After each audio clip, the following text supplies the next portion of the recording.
Ya Tuhan Allah yang bertahta di dalam kerajaan surga, Engkau berjanji, mintalah maka akan diberi, carilah maka akan mendapat, ketoklah maka pintu akan dibukakan bagimu. Kami percaya akan janji-Mu ini, itu sebabnya kami datang, meminta, mencari dan mengetok pintu surga, agar kasih karunia Tuhan akan dicurahkan kepada kami saat ini. Sehingga ketika kami mendengarkan suara-Mu melalui firman-Mu, kami boleh diubahkan seturut dengan kehendak-Mu. Bapa, tilik hati kami, selidik hati kami. Kalau ada yang tidak berkenan kepada-Mu, ampuni kami. Dan melalui firman-Mu, sucikan kami. Di dalam nama Tuhan Yesus, kami sudah berdoa dan mengucap syukur. Amin. Saudara-saudara, kalau kita punya Alkitab, mari kita buka ayat inti kita di dalam Matius 24 ayat 43 dan 44. Tetapi ketahuilah ini, jika tuan rumah tahu pada waktu mana pada malam hari pencuri akan datang, sudahlah pasti ia berjaga-jaga dan tidak akan membiarkan rumahnya dibongkar. Sebab itu hendaklah kamu juga siap sedia, karena Anak Manusia datang pada saat yang tidak kamu duga. Saudara-saudara, firman Tuhan berkata bahwa pencuri akan datang pada malam hari. Ya, di dalam Matius 24 ayat 43 tidak disebutkan malam hari, tapi kita tahu pencuri biasanya datang pada malam hari. Dan saya dan saudara disuruh untuk berjaga-jaga. Kita disuruh untuk siap sedia. Kenapa? Karena firman Tuhan ini bilang, Anak Manusia datang pada saat yang tidak kamu apa? Tidak kamu duga. Ada paradoks di sini, saudara-saudara. Tuhan Yesus bilang bahwa kedatangannya tidak diketahui. Tidak diketahui seperti apa? Pencuri yang datang pada malam hari. Supaya kita lebih mengerti, mari kita berikan konteks daripada ayat ini. Konteksnya, kita harus baca dari ayat 36. Konteks sebelum dan sesudah. Jadi ayat 36 firman Tuhan berkata, ya, tetapi tentang saat hari dan saat itu tidak seorang pun yang tahu. Ini tentang hari dan saat apa? Kedatangan Yesus yang kedua kali. Tetapi tentang hari dan saat itu tidak seorang pun yang tahu. Malaikat-malaikat di surga tidak, dan anak pun tidak, hanya Bapa sendiri. Sebab sebagaimana halnya pada zaman Nuh, demikian pula halnya kelak pada kedatangan Anak Manusia. Sebab sebagaimana mereka pada zaman itu, sebelum air bah itu, makan dan minum, kawin dan mengawinkan, sampai kepada hari Nuh masuk ke dalam batra, demikian pula katanya, ya, pada hari kedatangan Tuhan. Ya, ayat 39 mengatakan, sebab sebagaimana mereka pada zaman sebelum air bah, dan mereka tidak tahu akan sesuatu, sebelum air bah itu datang dan melenyapkan mereka semua, demikian pula lah halnya kelak pada kedatangan anak manusia. Saudara-saudara, Tuhan Yesus memberitahu bahwa kita tidak tahu kapan kedatangannya, dan Dia bandingkan ini dengan apa? Pada zaman Nuh. Pada zaman Nuh, orang makan dan minum, kawin dan mengawinkan, dan waktu mereka melakukan itu, Nuh masuk ke dalam apa? Ke dalam batra, dan mereka tidak tahu akan sesuatu sampai air bah itu datang dan melenyapkan mereka semua. Tuhan Yesus mengatakan kepada kita bahwa kedatangannya tidak diketahui, sebagaimana air bah itu datang dan melenyapkan kebanyakan orang pada saat itu tidak diketahui. Iya atau tidak, saudara-saudara? Ayat 40, pada waktu itu, kalau ada dua orang di ladang, yang seorang akan dibawa dan yang lain akan ditinggalkan. Kalau ada dua orang perempuan sedang memutar batu kilangan, yang seorang akan dibawa dan yang lain akan ditinggalkan. Karena itu, berjaga-jagalah, sebab kamu tidak tahu pada hari mana Tuhanmu datang. Ayat 43, ayat hafalan kita. Tetapi ketahuilah ini, jika tuan rumah tahu pada waktu mana pada malam hari pencuri akan datang, sudahlah pasti ia berjaga-jaga dan tidak akan membiarkan rumahnya dibongkar. Sebab itu, hendaklah kamu juga siap sedia, karena Anak Manusia datang pada saat yang tidak kamu duga. Kemudian Tuhan Yesus memberikan 4 perumpamaan, menekankan poin penting bahwa kedatangannya tidak diketahui oleh mayoritas orang. Kenapa saya bilang oleh mayoritas orang? Karena pada zaman Nuh, mayoritas orang tidak tahu air bah itu datang. Tetapi ada 8 orang yang tahu. Betul atau tidak, saudara-saudara? Menggambarkan hal yang sama. Pada waktu Yesus datang kedua kali, mayoritas orang tidak akan tahu. Tetapi ada umat-umat Tuhan yang seperti Nuh, tahu dan siap untuk menyambut kedatangan yang kedua kali. Saya berdoa dan berharap, saudara-saudara, bahwa semua kita pada waktu Yesus datang kedua kali, seperti Nuh dan seluruh keluarganya. Amin, saudara-saudara. Saya tidak merindukan satupun dari antara kita tertinggal. Di khotbah saya yang sebelumnya, saudara-saudara, ayat inti yang saya bahas adalah 2 Petrus 3 ayat 8. Yang mengatakan, karena itu saudara-saudaraku yang kekasih, yang satu ini tidak boleh kamu lupakan, yaitu bahwa di hadapan Tuhan satu hari sama seperti 1000 tahun, dan 1000 tahun seperti 1 hari. Dan kita sudah pelajari dengan begitu detail, saudara-saudara. Kalau saudara nggak mengikuti, saudara bisa lihat yang direkam oleh Isil, ya, saudara bisa ikuti. Ayat 9, 2 Petrus 3 ayat 9 bilang, Tuhan tidak lalai untuk menepati janjinya, sekalipun ada orang yang menganggapnya sebagai kelalaian. Betapa banyak sekarang orang Advent yang mengatakan di mana janji kedatangan Tuhan itu. Saudara dan saya menyebut dirinya gereja Masehi Advent hari ke-7. Apa artinya? Kita mengaku bahwa kita orang-orang yang menantikan kedatangan Yesus yang kedua kali. Dan umat Tuhan sepanjang sejarah di dalam Alkitab adalah orang-orang yang menantikan kedatangan Yesus. Betul atau tidak? Di perjanjian lama, mereka adalah orang-orang Advent yang menantikan kedatangan Yesus yang pertama. Betul atau tidak, saudara-saudara? Dan sesudah datang di atas dunia ini Yesus, maka orang-orang Kristen menyebut dirinya sebagai orang-orang yang menantikan kedatangan Yesus yang kedua. Setiap satu dari 25 ayat di dalam perjanjian baru berbicara mengenai kedatangan Yesus yang kedua kali. Dan saya dan saudara harus bangga bahwa kita menyebut diri kita sebagai anggota gereja Masehi Advent hari ke-7, saudara-saudara. Alkitab dimulai dengan kata-kata, pada mulanya Allah menciptakan langit dan bumi. Bagaimana saudara menyembah Allah yang menciptakan langit dan bumi? Ada yang bisa jawab? Bagaimana saudara dan saya menyembah Allah yang menciptakan langit dan bumi? Hari Sabat.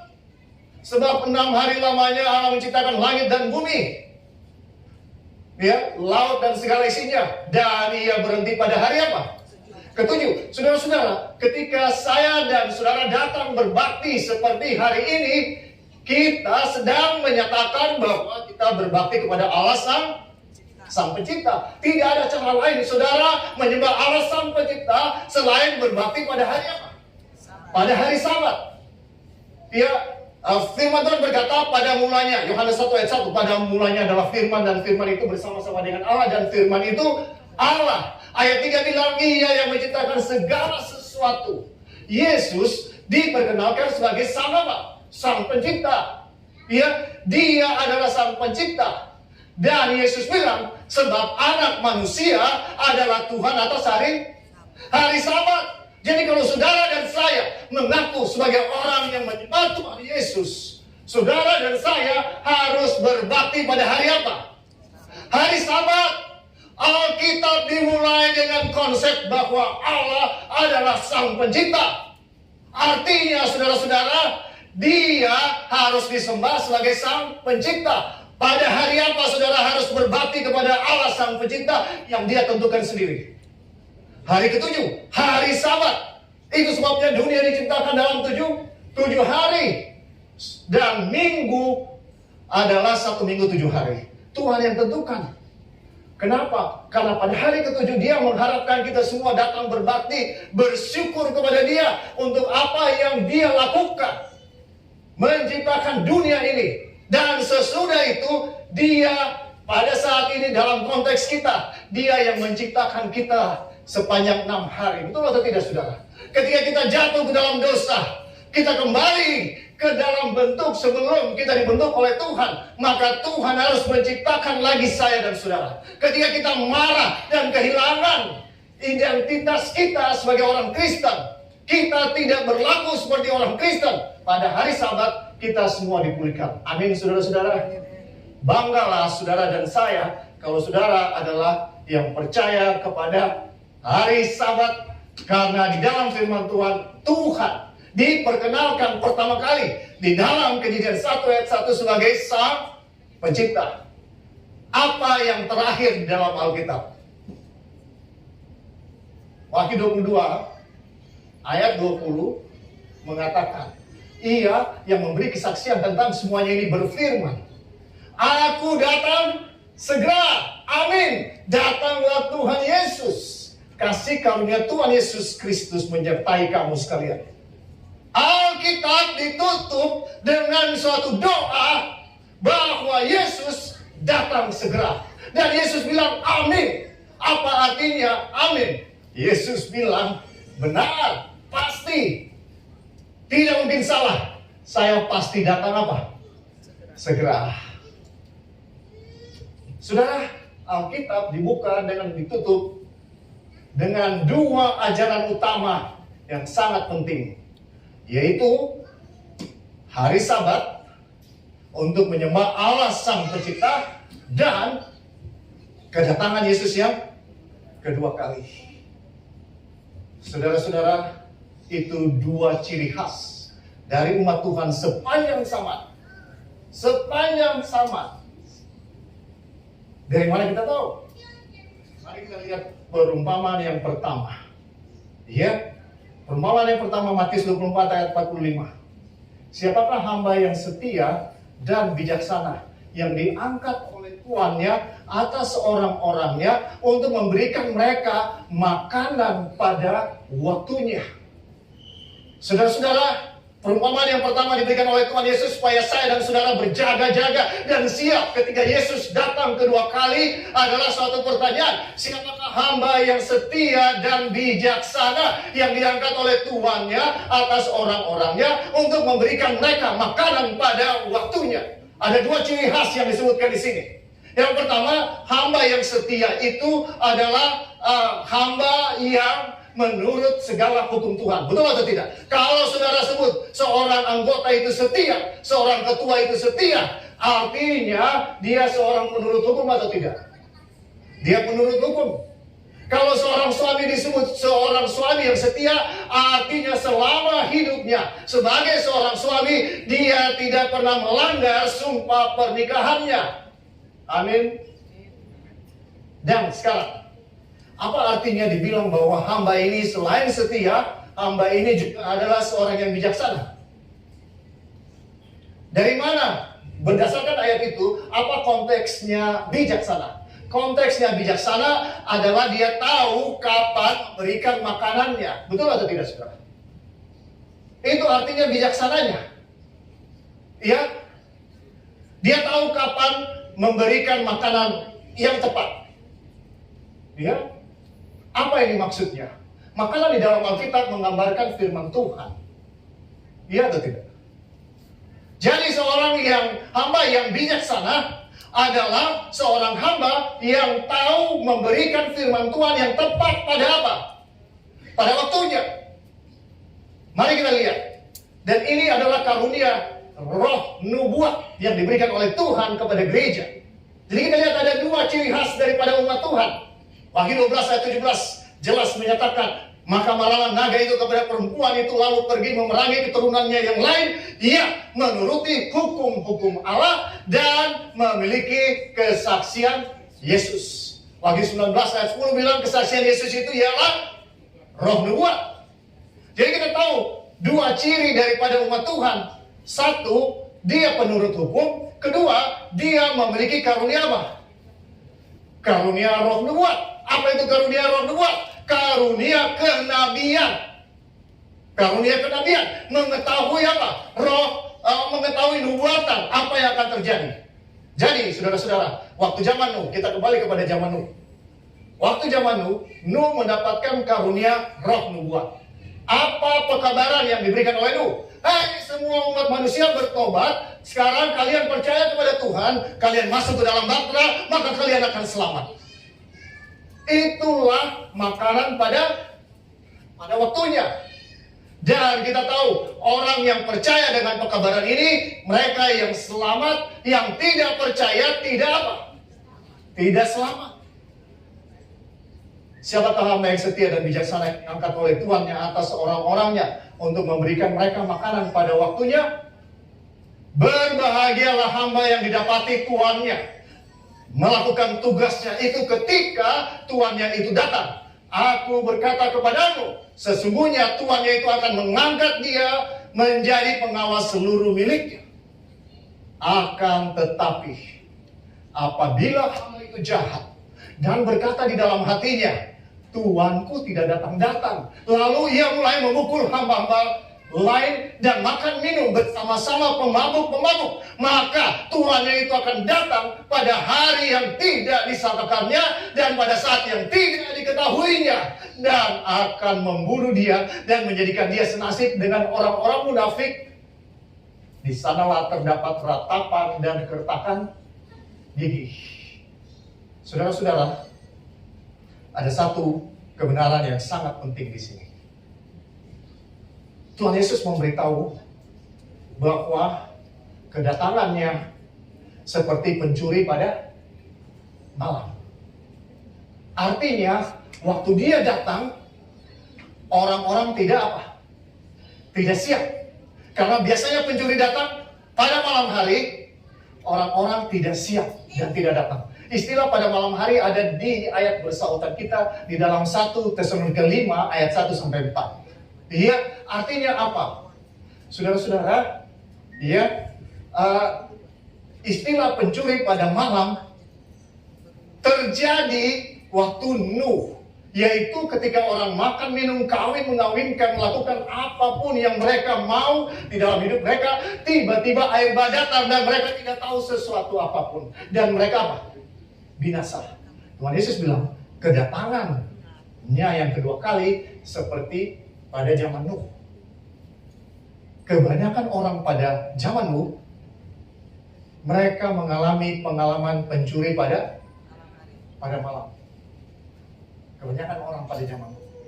Tetapi orang yang percaya kepada roh nubuat, mereka selamat atau tidak? Selamat. Saudara bisa bayangkan pada zaman Nuh. Pada zaman Nuh, ya, orang akan bilang Nuh itu gila. Kenapa? Dari kejadian sampai zaman Nuh tidak pernah ada apa? Hujan. Apalagi banjir. Kok bisa-bisanya bikin perahu di atas gunung? Bagaimana ceritanya? Orang akan bilang, saya dan saudara, orang-orang yang menantikan kedatangan Yesus yang kedua kali, orang gila. Siap atau tidak, saudara-saudara? Ahli biologi akan bilang, ahli cuaca, apalah namanya ahli cuaca, tidak pernah terjadi hujan. Ya, mana mungkin ada apa? Air bah. Ahli sejarah bilang, berdasarkan sejarah tidak pernah ada hujan, tidak mungkin ada air bah. Dan saudara-saudara, ilmu pengetahuan pada zaman itu akan mengatakan, ahli psikologi mungkin, ya, akan mengatakan Nuh ini mengalami gangguan mental. Saudara dan saya, kalau kita percaya kepada firman Tuhan, saudara dan saya akan disebut orang yang tidak waras. Iya atau tidak, saudara-saudara? Saya mau bertanya, apakah saudara dalam hati berkata, semua perbedaannya saudara selamat atau saudara tidak selamat? Iya. Perbedaannya cuma satu. Hamba yang jahat ini berkata di dalam hatinya, Tuanku tidak datang-datang. Ketika dia berkata Tuanku tidak datang-datang, next thing, hal berikut yang pasti dia lakukan adalah lalu ia mulai memukul hamba-hamba yang lain. Saudara mungkin tidak memukul anggota gereja dengan fisik. Sangat mungkin dengan kata-kata. Kalau kita melakukan itu, oleh karena kita berkata dalam hati kita, Tuanku tidak datang-datang. Kita mulai kehilangan kepercayaan bahwa Yesus akan segera datang. Kita menyanyi, angkat nafiri dan bunyikanlah, tapi hanya di mulut, tidak nyata dari dalam hati kita. Dan selain memukul hamba-hamba lain di dalam gereja, kita makan minum bersama-sama pemabuk-pemabuk. Apa artinya? Kita menerima semua ajaran-ajaran yang salah. Kita disesatkan.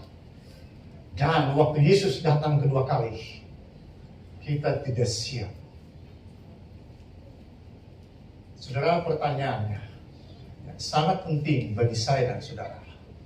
Apa perasaan kita tentang kedatangan Yesus yang kedua kali? Rasul Paulus bilang, aku telah mencapai garis akhir. Aku telah mengakhiri pertandingan yang baik. Aku telah mencapai garis akhir dan aku telah memelihara iman.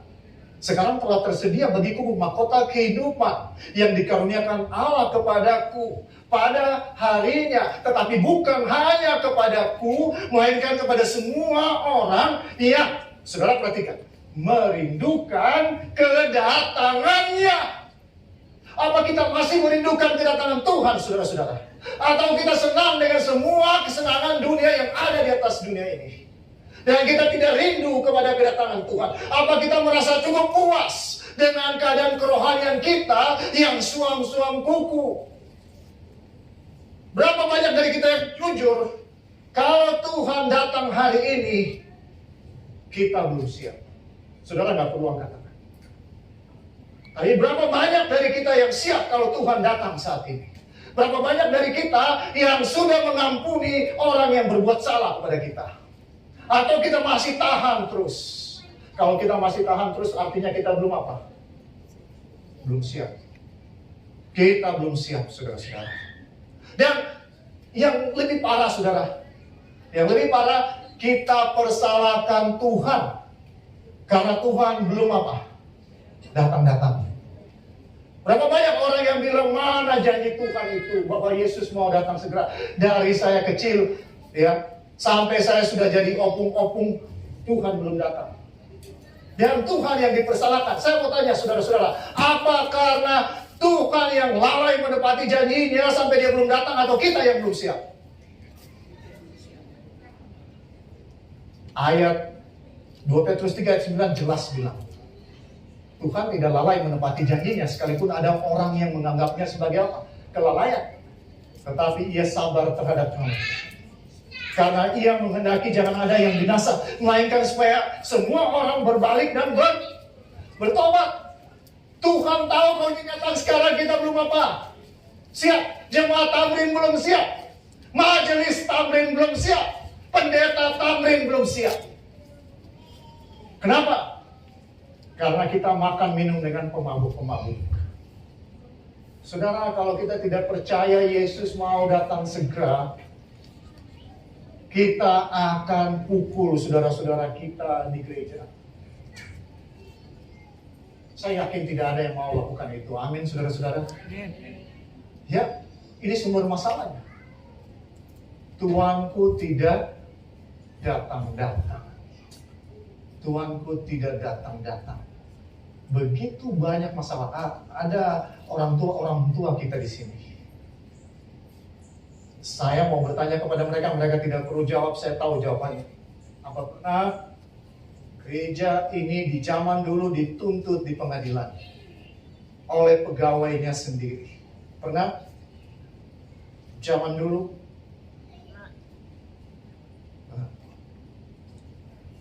Zaman dulu yang ada anggota maupun pengerja cuma satu yang mereka tahu, sampaikan Injil.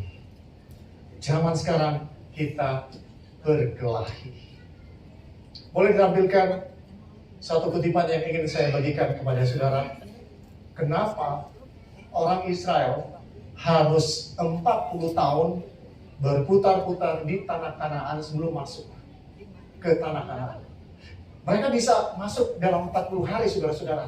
Tapi kenapa harus 40 tahun mereka berputar-putar? Saudara dengarkan ini kutipan. Selama 40 tahun, ketidakpercayaan, persungutan, dan pemberontakan menghalangi orang Israel jasmani memasuki tanah Kanaan. Dosa-dosa yang sama juga telah menghalangi kita, Israel rohani, masuk ke dalam Kanaan semawi. Saudara dengarkan. Selama 40 tahun apa yang membuat orang Israel tidak bisa masuk?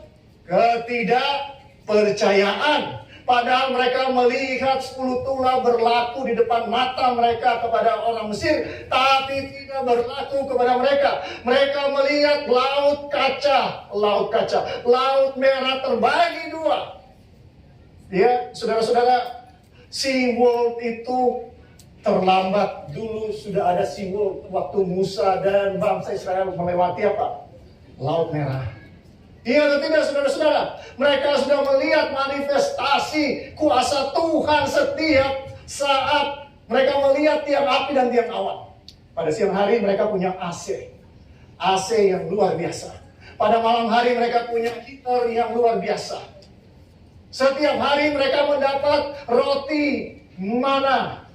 Saudara-saudara, tapi Roh Nubuat mengatakan bahwa ketidakpercayaan. Apakah kita bisa melakukan hal yang sama, saudara-saudara? Setiap hari kita menikmati kasih karunia Tuhan, mujizat Tuhan berlaku. Betul atau tidak, saudara-saudara? Ya, setiap hari kasih karunia Tuhan yang berlaku kepada kita, memberkati, menjaga, melindungi kita. Kalau Tuhan izinkan masalah di dalam kehidupan kita setiap hari karena kasih karunia-Nya, kita mulai lupa untuk berdoa karena sibuk bekerja. Tuhan izinkan masalah, akhirnya kita datang lagi kepada Tuhan. Iya atau tidak?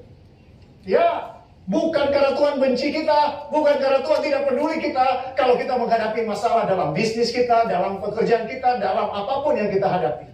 Tapi karena kasih karunia Tuhan, Dia melihat kita semakin jauh, semakin jauh.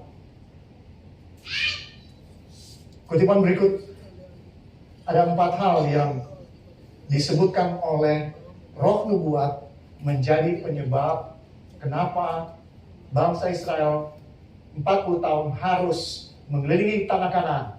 Dan itu hal yang sama. Kenapa orang Advent belum sampai di dalam kerajaan surga? Ketidakpercayaan, keduniawian. Yang pertama ketidakpercayaan, yang kedua apa? Apa itu keduniawian, saudara-saudara? Kalau kita lihat, saya frustasi sebagai pendeta seringkali, saudara-saudara. Apa frustasinya? Dari saya kecil, ya, lahir tahun 70-an, saya lahir di gereja ini, saya melihat gereja ini semakin sama dengan dunia.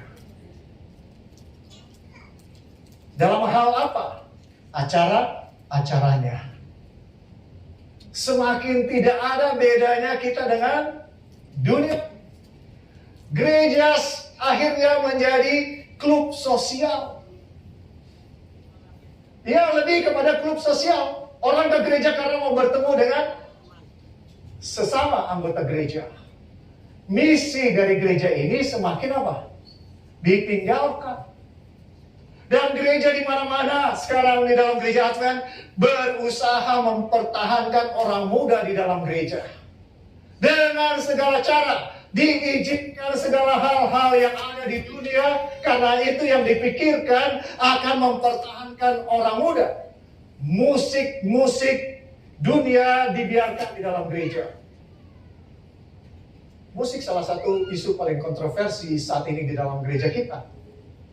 Tetapi saudara-saudara, semakin kompromi dilakukan dalam gereja ini, semakin lari orang-orang muda. Ya, keduniawian, masalah yang luar biasa di dalam gereja. Cara berpikir kita sudah tidak ada beda dengan orang di dunia. Ya, kita tidak menghakimi orang di dunia. Tetapi ini suatu pelajaran buat kita. Mari kita periksa cara berbakti kita, apakah ini cara yang Tuhan berkenan atau ini sudah pengaruh dunia. Iya atau tidak? Kalau kita sama dengan orang di dunia, lalu kenapa Tuhan panggil kita menjadi suatu umat yang peculiar, yang istimewa, berbeda dari yang ada di dunia? Seharusnya kita tidak sama dengan yang ada di dunia. Ya, saudara-saudara, puji Tuhan di sini nggak ada band, ya, saudara-saudara. Tapi begitu banyak gereja Advent yang percaya satu-satunya cara untuk mempertahankan orang muda adalah taruh band di sini. Amin, saudara-saudara, ya. Ya, kalau kita taruh band di sini, yang berikut kita akan terima ketua jemaat yang transgender. Ini kejadian, bukan sekedar prediksi. Ini sudah kejadian. Ada banyak gereja Advent sekarang ketua jemaatnya transgender. Dia, apa saudara setuju? Syukur kalau saudara tidak setuju. Jangan pernah kita setuju dengan semua yang tidak alkitabiah. Ya, saudara-saudara. Dan saya telah mendedikasikan hidup saya untuk melayani Tuhan. Pendeta itu bukan entertainer. Sekarang banyak sekali pendeta menjadi entertainer. Karena enak kayaknya jadi kayak nongol, ya. Ya, saudara-saudara. Saya di forward satu video, seorang pendeta memberkati pernikahan, terus ketawa terus jemaatnya. Ya, saya tidak mau hakimi, tapi saudara menilai. Apa saudara butuh entertainer atau saudara butuh seseorang yang menyampaikan firman Tuhan apa adanya? Ya, saudara-saudara. Saudara mau pilih yang mana? Saya bisa jadi Harun, kalau saudara mau. Harun ketika orang Israel bilang, Harun, mana itu Musa? Kayaknya dia udah mati di atas deh. Ayo pimpin kami kembali kepada apa? Ke Mesir. Bikin Allah buat kami. Harun 40 hari sebelumnya, dan semua orang ini 40 hari sebelumnya dengar, jangan ada padamu Allah lain di hadapanku. Jangan membuat bagimu patung yang menyerupai apapun yang ada di langit di atas, atau yang ada di bumi di bawah, atau yang ada di dalam air di bawah bumi. Jangan sujud menyembah kepadanya atau beribadah kepadanya. 40 hari sebelumnya mereka dengar itu. Tapi sesudah itu mereka bujuk Harun untuk bikin lembu emas. Anggota majelis, ketua-ketua jemaat. Jangan kita jadi Harun. Amin. Jangan kita jadi ketua jemaat hanya untuk menyenangkan anggota jemaat. Kalau ada permintaan anggota jemaat yang melanggar, kita harus tegas bilang, ini tidak bisa, ini melanggar prinsip kebenaran. Amin, saudara-saudara. Ya, saya harus bilang apa adanya. Ya. Kalau kita tidak sepakat di sini, saudara-saudara, kita akan bawa umat ini untuk binasa. Ya, di akhir 1000 tahun, pendeta-pendeta, ketua-ketua jemaat yang tidak menyatakan kebenaran, berkompromi dengan anggota hanya untuk menyenangkan anggota, akan dikejar-kejar anggota-anggotanya. Dan mereka akan bilang, pendeta, kenapa pendeta tidak sampaikan kebenaran kepada kami sehingga nasib kami ada di sini sekarang? Saudara-saudara, ya, saya lebih takut Tuhan, saya lebih takut membuat satu orang tersesat daripada menyenangkan saudara. Bagaimana? Masih bisa sepakat kita? Ya, selama tidak melanggar prinsip, apapun yang saudara mau, saya oke. Tetapi kalau itu melanggar prinsip, maaf. Maaf, beribu-ribu maaf. Oke? Amin ya saudara-saudara? Amin. Ya, kalau tidak, ya, kita bukan klub sosial, saudara-saudara. Kegagalan seorang pendeta adalah menjaga perasaan. Bukan saya yang bilang. Itu statement dari Roh Nubuat. Kita terlalu menjaga perasaan. Takut nanti ada yang pergi ke conference, tolong pindahkan pendeta kami. Ya, dengan kasih karunia Tuhan, saudara-saudara, saya nggak takut untuk dipindahkan. Ya, semua ikut Tuhan saja. Jadi, karena saya merindukan semua kita sampai ke mana? Sampai ke surga. Jadi, saudara-saudara, keduniawian sangat sulit dilawan sekarang. Ya, sangat sulit dilawan. Bapak Ketua tanya sama saya di salah satu perayaan ulang tahun malam minggu, gak apa-apa kan begini pendeta? Tanya sama dia apa jawaban saya ya. Ya, kenapa tulisan tangan di dinding muncul pada zaman Belsasar? Karena Belsasar dalam mabuk-mabuknya, ya saudara-saudara, memerintahkan supaya diambil itu cawan apa? Cawan-cawan yang digunakan di bait suci untuk dipakai oleh dia bersama dengan istri dan gundik-gundiknya, selir-selirnya, minum anggur dari dalam cawan-cawan itu. Iya atau tidak, saudara? Maka tangan Tuhan muncul di dinding. Kenapa? Karena kebenaran dicampur dengan tidak benar. Bait suci punya perlengkapan itu adalah kudus, digunakan untuk hal-hal yang kudus. Tetapi ketika digunakan untuk hal-hal yang tidak suci, maka Tuhan marah. Ketika saya dan saudara mencampur yang suci dengan tidak suci, maka Tuhan apa? Tidak senang. Syairnya Alkitab, tapi musiknya pop. Tuhan tidak senang. Ya, saudara-saudara, sekarang ini hampir orang nggak tahu lagi bedanya. Mana musik yang cocok untuk Tuhan, mana musik yang tidak cocok untuk Tuhan. Yang penting syairnya, syair rohani, maka itu semua jadi lagu rohani. Tidak demikian, saudara-saudara. Tidak. Ya. Selanjutnya, saya tahu jika umat Tuhan telah menghidupkan satu persekutuan yang hidup dengan Dia. Jika menuruti firman-Nya, mereka sudah berada di surga saat ini. Jadi ada dua poin yang disebutkan di kutipan ini. Pertama, kalau kita memiliki persekutuan dengan siapa? Dengan Tuhan. Kalau kita memiliki persekutuan dengan Tuhan, kalau kita memiliki hubungan yang intim dengan Tuhan secara pribadi, saudara, maka di majelis, di jemaat ini tidak pernah akan ada pertengkaran. Tidak akan ada suatu masalah. Perbedaan pendapat itu biasa, saudara-saudara.